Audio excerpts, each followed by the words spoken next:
Ah, okay, what's happening here? Oh my god, whose child is this? What's up, man? Yo, huh? Oh, this child brought this guy some. Oh, he took the donuts, sold them, and he brought this guy's money.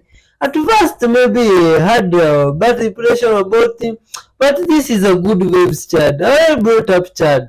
This is nice, man. Parents out there, big up to all the parents that are bringing their children well. Teach them love. So how can I consider myself a God? God is the greatest lie invented by man. Why? Because man feels so helpless, so afraid of death, so burdened with life's problems. And because he has been raised by a father, by a mother, and those were the beautiful days, no responsibility, no worry. Somebody was taking care of him. That psychological childhood is projected into all the religions. God becomes the father. And there are few religions in which God becomes the mother. It is a simple psychological projection of a child. It has no basis in reality. And whenever you are afraid, whenever you are in trouble, you start seeking help. No help ever comes. Even Jesus on the cross was waiting for the help to come. And finally got disappointed and shouted, "Father, have you forsaken me?" Today we have big news. Millie has been proposed to at school. Who proposed to you, Millie? Tommy. So Tommy's proposed to Millie and she keeps telling us she's got a ring in her bag. So, like anyone, we was expecting the Haribo ring. Millie, can you just go and get the ring that Tommy proposed to you with today, please?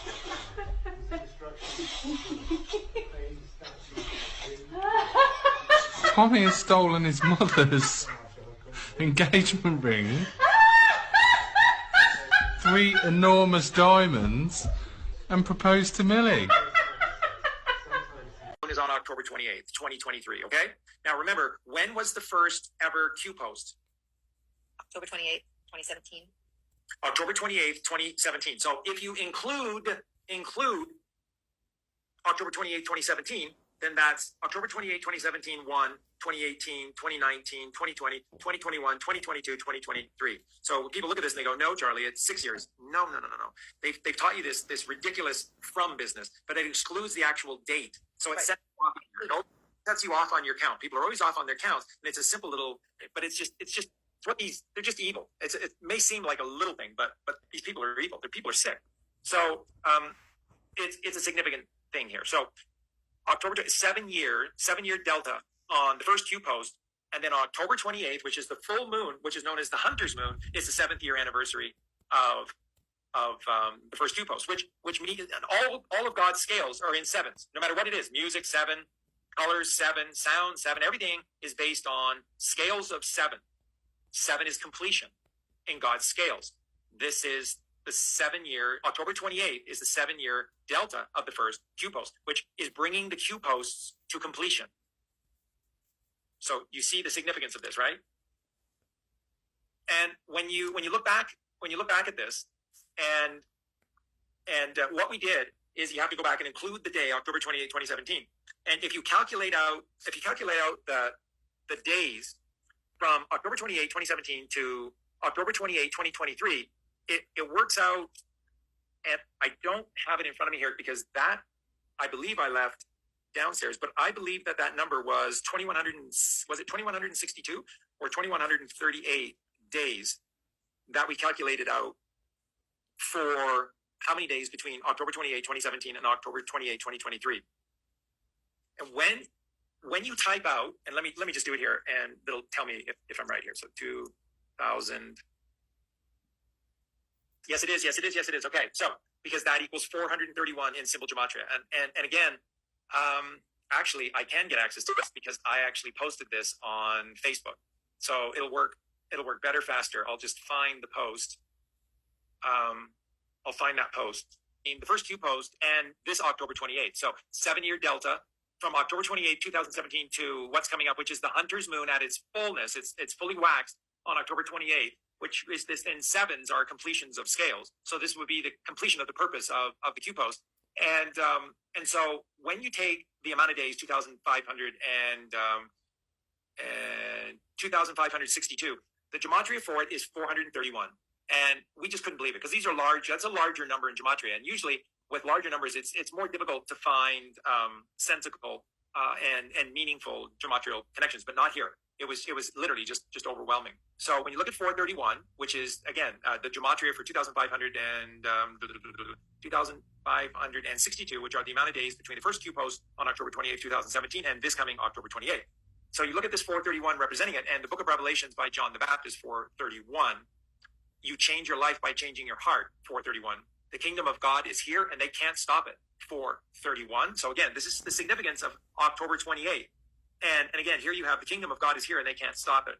And this all relates to this coming October 28. The line. Ah, what is this? The map, download the map. Which map? Ah, this looks like the map which has rings like some. Ah, is this the big map which people say it has some mixture around which was hidden from the real map or something like that? Ah, which type of map is this? It has like rings around. I don't know if they are ice rings or something like that. What are this? Where is this place? Oh, great X-ray. Wow! Good. Some of these places I've even never heard of them.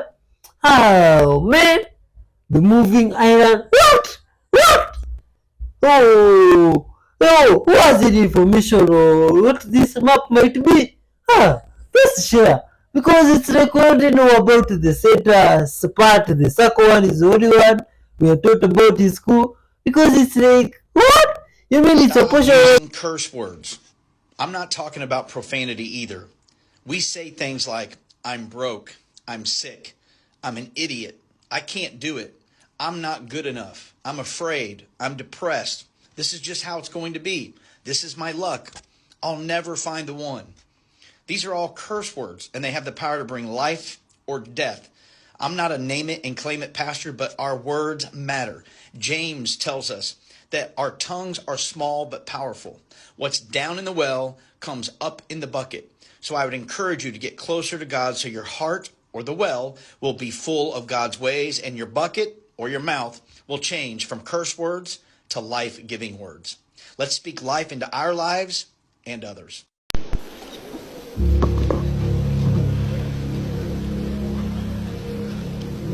Mr. Chairman, the Secretary to the conference, distinguished delegates, I will be very brief, there will be no padding. I wish to thank the President for this opportunity for re-engineering the country. I wish to go straight to say that the problem we have in this country is because we have suffering from mental slavery. Over 300 years ago, our parents sold our brothers and sisters into slavery. 300 years later, we are not different. We are still selling ourselves into slavery. There is no originality in this country. This is the root of the problem we have. Those days, the price for the slaves were trinkets, beads, gunpowder, Jean, thank you very much, and so on. The price today is foreign aids. The price today is political influence. The problem we have is not of our own making. And unless we address those issues, our collusion with the colonial masters is going to cause us more problems. If we look all around, look at the ceiling, there is nothing that is new, nothing indigenous in this hall. The country itself is not indigenous. Even the coup, we are blaming the military. Even the coups that we have is not of our own making. I believe there is the author of one of the books I have read in this conference who stated that the idea of a coup was first suggested in one of the military conferences they attended in America. I will go straight to read, with your permission, Mr. Chairman, what the respected Alhaji Shehu Shagari has put in his book. And I ask every member here to get that book, because I know most members here have the book written by Clinton, but they have not put the book, they have not bought the book written by Alhaji Shehu Shagari. And I'm going to quote what he has written. Quote, I was particularly struck by a conversation I had with a Greek professor attached to an international agency in Geneva. He told me his opinion of why West Europeans were supporting the rebellion against Nigeria. It was, he said, common among Westerners to sympathize with the underdog in any dispute, which in this case happens to be the Eastern Igbo. But what was even more important to the West was that Nigeria was a potential rival power in Africa, a force which had to be checked before it becomes a threat to Western European interests on the continent. The Biafran challenge, accordingly, provided a suitable opportunity to trim Nigeria's growing wings. He said that according to certain estimates, Nigeria was sitting on a keg of oil, which, given a suitable condition, would make it so rich in just 10 years, that is by 1978, that Nigeria would not require any aid from Europe. Indeed, Nigeria would be in a position to assist other African countries, especially the poorer ones, and thus undermine an important basis on which European influence was exercised over them. I underline that. He did not therefore think that Europe would stand idly by and watch Nigeria become to Africa what the United Nations had become to Western Europe. The rebel enclave, on the other hand, could be encouraged to become a rich but small and manageable African country, which would still be dependent on the West, just as some small oil-rich Arab countries have been. Finally,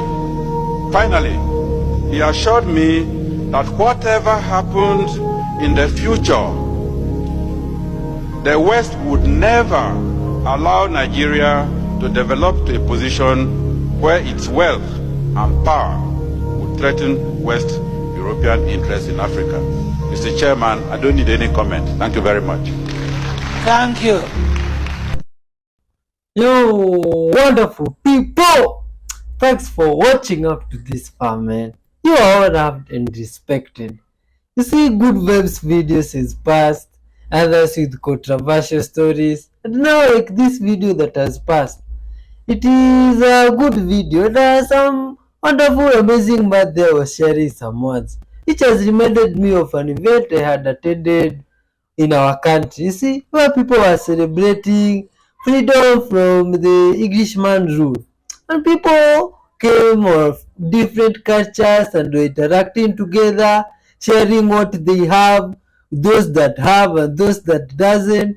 You see, freely sharing love, which really touched my heart and reminded me and taught me something. If everybody from all races of the world, you see, from everywhere, shares good love and cares for one another, just they do for themselves, without looking at these disputes that we have of color and all that, you see, the world could be a better place, guys. Share love from wherever you are.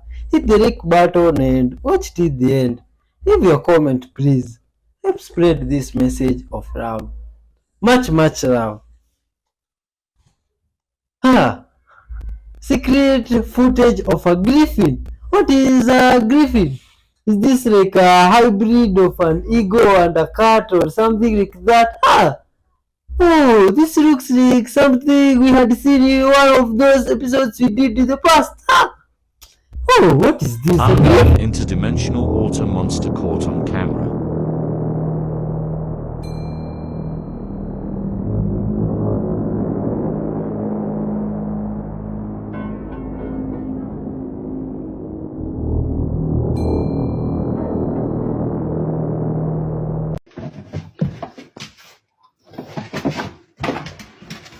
Goed zo. Doe je de deur ook weer dicht?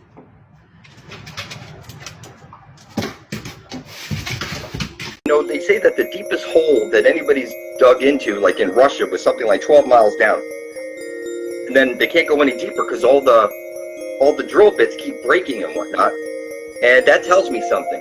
That tells me that they can't go any deeper than 12 miles because on the other side of that 12 miles begins the other side of the plane where you would end up digging in and literally pop. You can't do that because there's that barrier is you can't penetrate that barrier because it's like two universes. You understand me? This is literally like two universes. That's exactly what we're looking at here. There's two universes.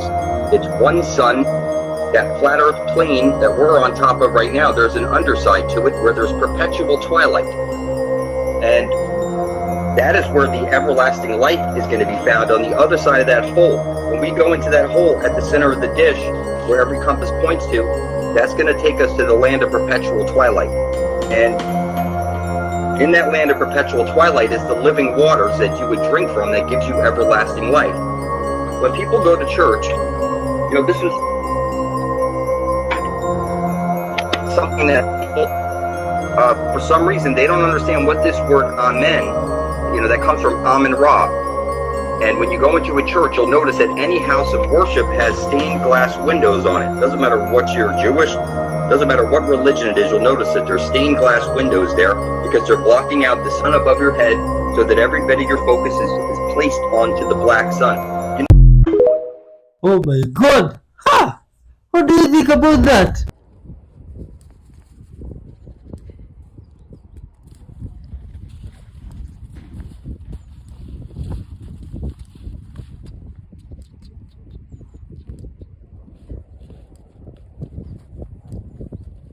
Все?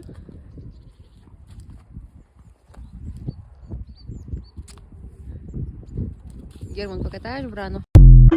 Oh, that's a good ways human. Oh my god. Oh my god. Oh my god, whose baby?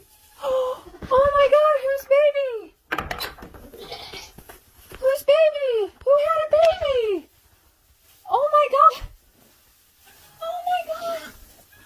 Are you Sarah? I'm so confused. Sarah, is this your baby? I mean, it looks like you. Oh my god. Oh my gosh. You're all dry? Okay, yeah, you're Sarah's baby. Sarah, you're such a good mama. You dry him up. Oh my god, I'm in shock. Okay, so this is not how I thought barn chores were gonna go. All right, hold up. We gotta get you a mama stall. Oh my god, this just. Oh my god.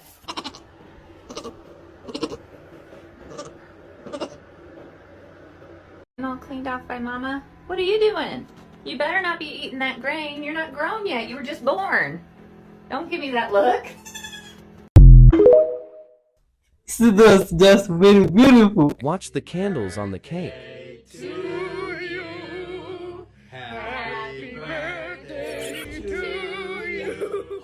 Out of nowhere, the candles seem to blow out on their own. Happy birthday. And this isn't the only time this has happened. Check out this second video.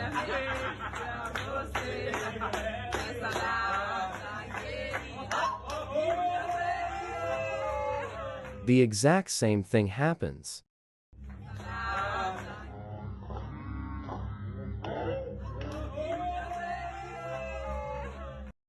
In both cases, there doesn't appear to be any wind affecting her hair or the balloons behind the man. So what could this be?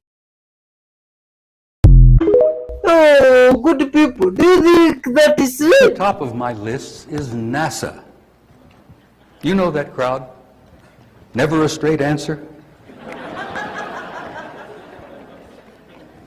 NASA. This Newsweek came out a couple of weeks back. I'm sure most of you may have seen it.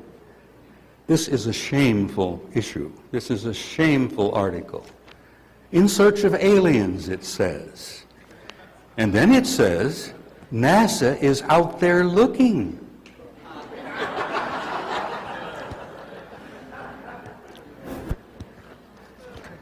Now, while I was in Spain, the Spaniards asked me, just as I was going over there, we were celebrating 40 years of Apollo 11. Gee, that was something, wasn't it? We put a couple of guys on the moon. We're patting ourselves on the back and we're tooting our little horns. Wasn't that great? Wasn't that cool? Weren't we special? And I had to say to some of my Spanish friends over there, you can never trust this damn bunch over at NASA. They did go to the moon, but that was only half the story. The story was what they found when they got there. And the story was what the photographs taken. Now, you probably know this, but in case you don't, I'll tell you again. NASA admitted about 2 years ago, I think about 2 years back, that they had inadvertently erased 40 rolls of film from the Apollo program. And that release went out over the media, and Congress didn't say a word, no peep, no poop, nothing. The media itself, they reported it and off into the wind. NASA says we inadvertently, mistakenly, gee, we're sorry, we erased 40 rolls of film from the Apollo program. Now, we're talking about hundreds, if not thousands, of individual photographs in those 40 rolls. They erased them. Why? Because they showed what they ran into on the moon. They showed what they ran into on the way to the moon. They showed what they ran into when they got there. This has got to go. We can't let that out. But some nitwit in NASA had forgotten that NASA had given a contract to the Japanese Space Agency back in the 60s, probably involving big bucks, where the Japanese, a sharp bunch of guys over there, bought every negative or every shot of every picture taken by the entire Apollo program, and they've got it in their computers in Japan. And NASA evidently forgot that. Now listen, you have to understand something. There are fine guys in NASA. There are good scientists. There's some fine people working there. I'm not putting them down. I take my hat off to them and I respect them. The ones that I'm really pissed off of are the administrators, the policymakers, the politicians. They forgot that they had sold all this to Japan. Lo and behold, I'm at a conference in Tokyo. I was a guest of Junichi Yaoi, one of the foremost Japanese researchers and UFO experts. I was on national television in Japan. While I was there, I was provided some photographs taken by NASA and the Apollo program that the Japanese Space Agency has been sitting on top of for a long, long time. And I'm about to show you a couple right now.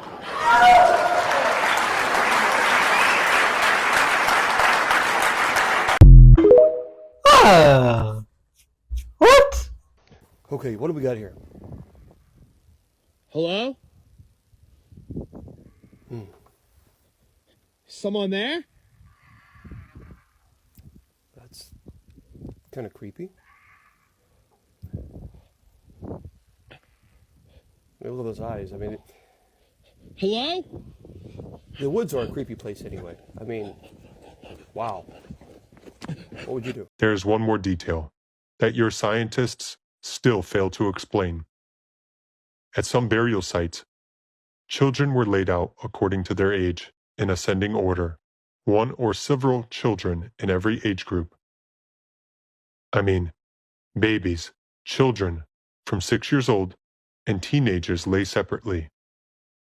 It is clear that this isn't accidental. And again, there is no sacred meaning here. This is sorting. This was done so as not to mix and not to confuse the drugs, which one would work stronger and which one would be weaker. There is an analogy with present-day reality, right? In the same way, manufacturers of narcotic substances pack their products according to their quality and effects. See how everything is easily and simply explained, if you do not look for a deep, sacred meaning where there is none. You persistently didn't even see what was nearly on the surface in front of you. When the remains of children's bodies were found right next to bread baking ovens, or at the sites of old wineries, you also tried to find some magical or ritual explanation to that. And no one ever wondered, what do children's corpses do in places where bread and wine were made? Huh. No, that's creepy. Oh my god. Are you that person that says things like, if it's meant to be, it's meant to be? I was that person, but I'm not that person anymore. So when I was 43 years old, I went through a horrific divorce. I mean, the worst. I was left with no home, no money. I had no career because I'd been a stay-at-home mom for 17 years. I went from a 5-bedroom beautiful house to a 2-bedroom shitty apartment in which I was still getting eviction notices because I couldn't pay the rent. Very quickly, I realized if it's meant to be, it's meant to be, or if it happens, it will happen. It was not going to happen unless I made something happen. If you are not writing and directing and creating your own story, then you are a backup character in someone else's story. In these last 6 years of rebuilding myself, I have changed my entire belief system and I have built what I called a toolbox. It's my life toolbox. I did not have one before. I was raised I was gonna marry someone. I'm a pretty girl. You're gonna get married. You're gonna have children. My career, financial independence, that sort of, analytical thinking, that wasn't part of my makeup. It wasn't taught to me and I didn't think I needed it, but you do. I created what I call my chapter method. So I wrote chapters to my story and I did one chapter at a time because anything beyond that was overwhelming. If you want to learn specifically my little chapter method that worked for me, I'm happy to share it with you. Just let me know in the comments and we'll do a part 2 to this. I know I hate part 2s, but what are you going to do? You can do this.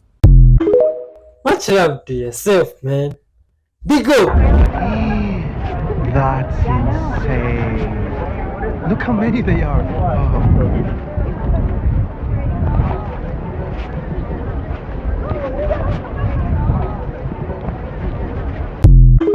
You guys, is that normal? Ha! Can I ask you, do you still sing? Do you still get a chance to sing on the other side?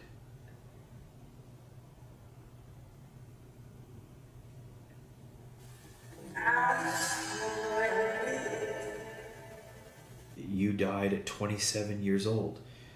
Jim Morrison died at 27. Jimi Hendrix, 27. Janis Joplin, 27. Kurt Cobain, 27. So you're a part of that club, that 27 club. What as crazy as that is there anything to that age? Does that age mean anything? Can I ask you, does the age 27 have any relevance?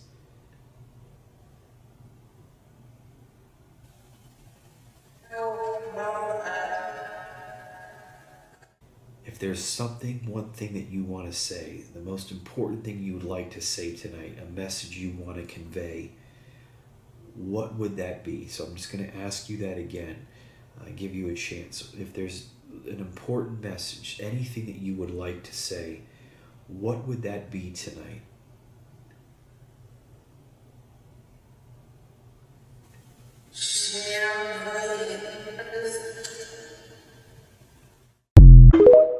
Oh, which type of creepy process is that? Mastery of Energy Part 1. No feeling sorry for anybody. When you feel sorry for someone, you are judging their power. Have empathy, but have faith in the strength of their spirit. Every divine lesson is disguised as a difficulty that their spirit is more than strong enough to manage, handle, learn from, and integrate. When you feel sorry for someone, you are subconsciously and energetically saying their spirit is not strong enough to handle this situation. Especially if you're on the path of mastery, do not feel sorry for yourself. There's no room to feel sorry for yourself, only if you're on the path of mastery. Because your spirit is strong enough to overcome any challenge, any hurdle. It comes down to empowerment. You can either be a victim or you can live in empowerment. The choice is yours. You have that choice, but you do not have the choice to not experience the consequences of your choice. So no more feeling sorry for anybody. Have empathy, but have faith in the strength of their spirit. Their spirit will feel that. Follow Magical Heals for more. These guys were driving on the countryside at night when they caught this on camera. Pay attention to the windows when they start filming the old houses.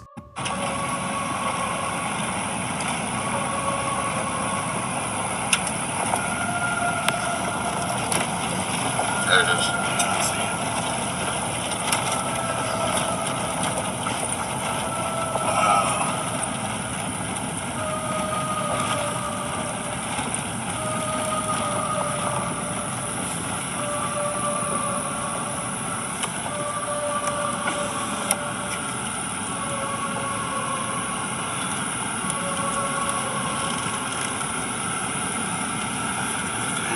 Busted up.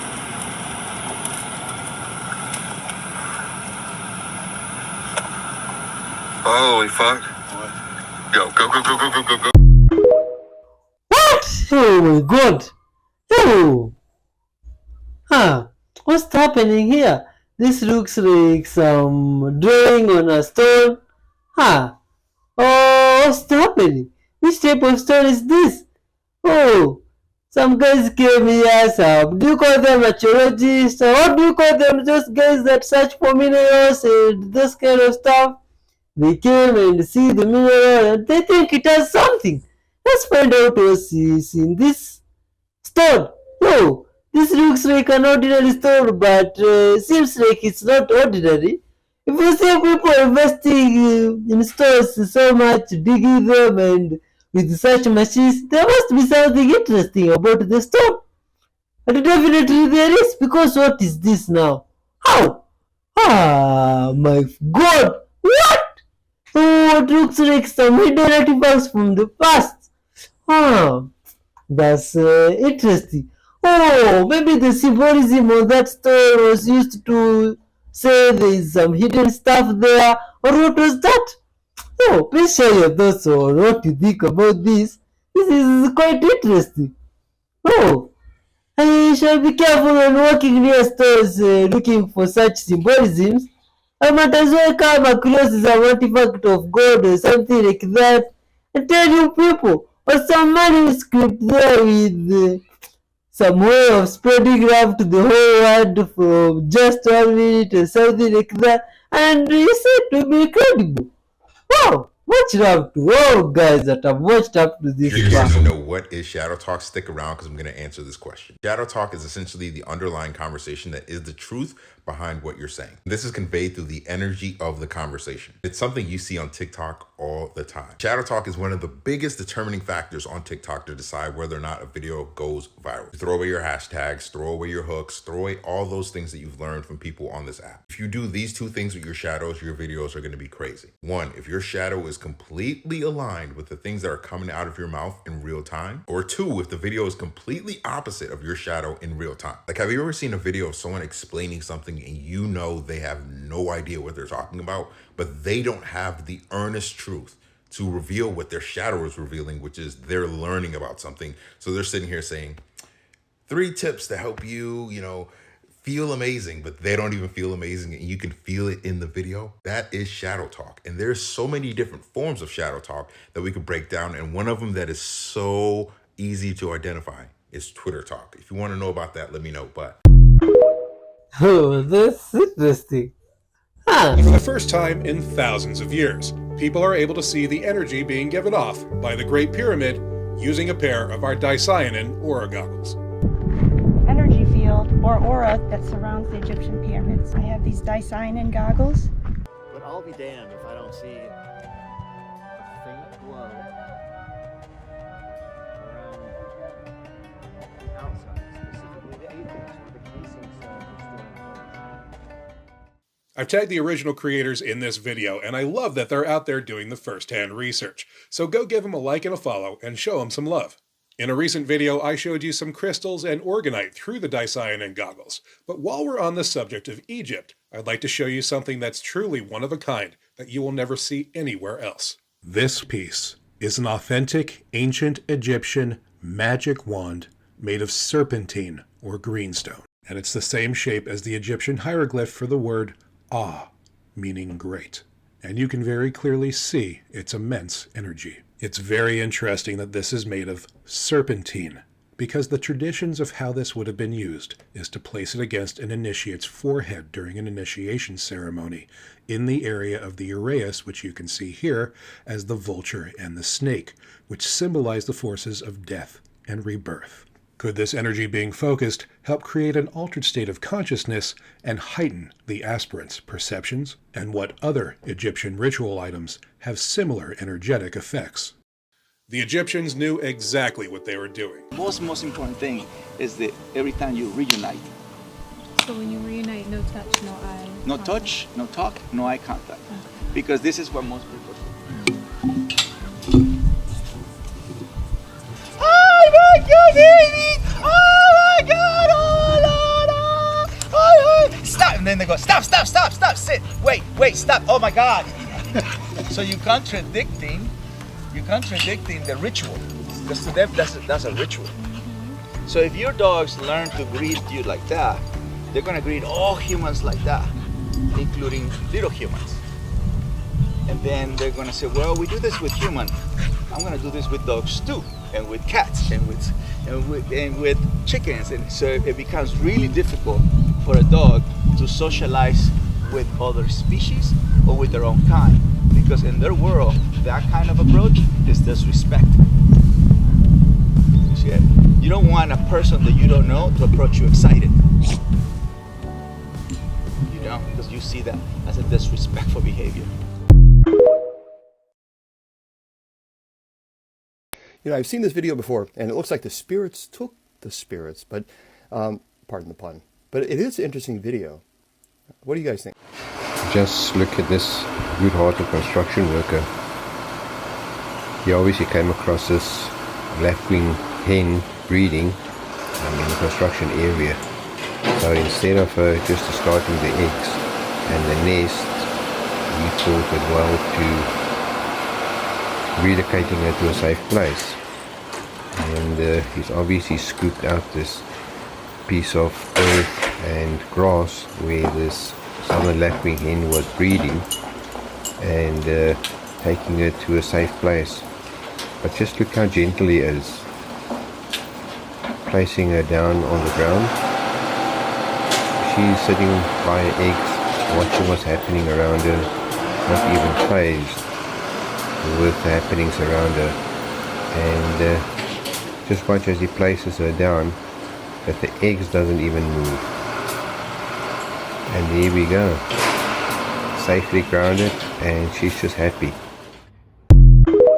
That's some good waves humor there. I regret my tattoo.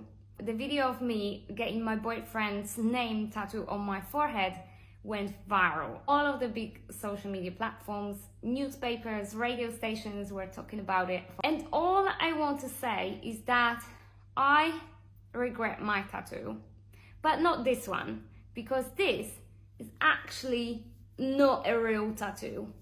And the reason why I trick the whole internet is that I have a message to young people and all of the people who wants to get covered in tattoos. I want everyone to know that I regret my tattoos and you might regret yours when you get older. And as a person fully covered in tattoos, I feel like this is my responsibility to speak up, share my experience.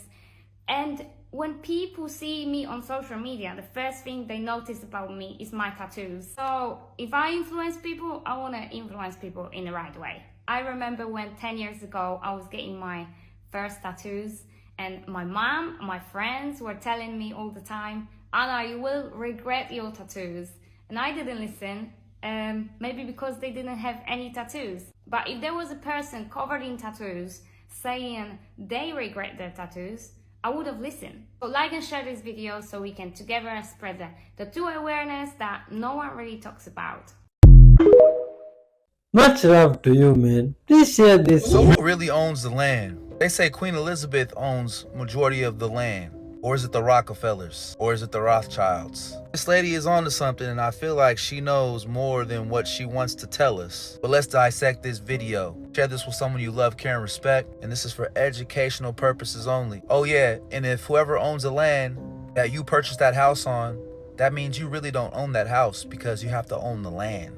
And if you don't believe me, run that video. Comment below. What is a Lodium title? Why is it so important? Okay, a Lodium title is important because you do not own the land. They tell you it's freehold, but it's not freehold. The land is owned by the crown. All the land in England. I'm a farmer in Minnesota, and you're saying that my land is owned by the Queen. Yes. I'm a farmer in Mozambique. Your land is owned by the Queen. The Queen of England. The Queen of England. She owns all the land. So what happens is you own that piece of brick that's sitting on it that they call freehold or your house. You own that. You don't own the land. So the land, the allodium title is to own your land. So you can put a sign up and says no trespassing, private property. When you put that sign up, you have to own the land. Because owning the house doesn't mean anything. It's the land they want. See, the bank takes the house, which is part of the crown, and the crown owns the land. That's how it works. And you don't own anything. Ever. Ever. You are just a mere user. So long as you are acting as your straw man. Now, when we reclaim ourselves from this fiction, and we do it as a people, many of us do it. Yeah. What then do you see? How do you see the dissolution of government, the dissolution of this behemoth, this Molochite monster that has taken over our lives, indentured us into bonded slavery all around the world, 7 billion souls, owned and controlled, indentured to a couple of hundred National Reserve banks themselves, indentured into the Bank of International Settlements, that controlled through the US Treasury, the Federal Reserve, the IFC, the IMF, the World Bank, and so on, back to the Crown of England, and behind that, the Vatican. So all of that grotesquerie, that fiction, when do you see us as a people of the world reclaiming real reality from that fiction? And how is that likely to play out? I think if people get to know and they come together, it doesn't take hundreds of millions. 1 million sovereigns get together can make a hell of a lot of difference because the word spreads from one to the other. Once people get to know the law, what they're under, and what they're doing to them, and how they're making. You see, they make things to distract you, like the news and all this fake, all this stuff, television, and this is what they do. So once people can get together, if 100 people go to the bank and all keep taking out £100, before the end of the day, the bank will close. It's very simple if people get to understand what's going on. And it will be good for them to know, because we need to stop this. We need to stop what they're doing to people, hurting people for no reason, put people in poverty. And by they, we're talking about the parent corporation. The parent corporation, The yes. banks and governments and the justice systems all working to penalize and harvest humanity. Yeah, they're in bed together, everybody. They said, if they send you to the Citizens Advice Bureau, don't even bother to go, because they're working too with them. Everybody they have in their pocket. And it's very sad, because people will do things to other people for very little money. Are you hopeful for humanity? I am, very much so. Oh, good people! Thanks for watching, man, after this part. With all those videos that has passed, leaving a comment would be a good thing, and it would help us in reviewing this channel and understanding what you get through these videos. You see, now that video has reminded me of something and has touched my mind. Wondering, you mean I can be this place of the world and someone still owns this land where we live? That is incredible. But anyway, much love to all humans and everybody. You are loved and respected.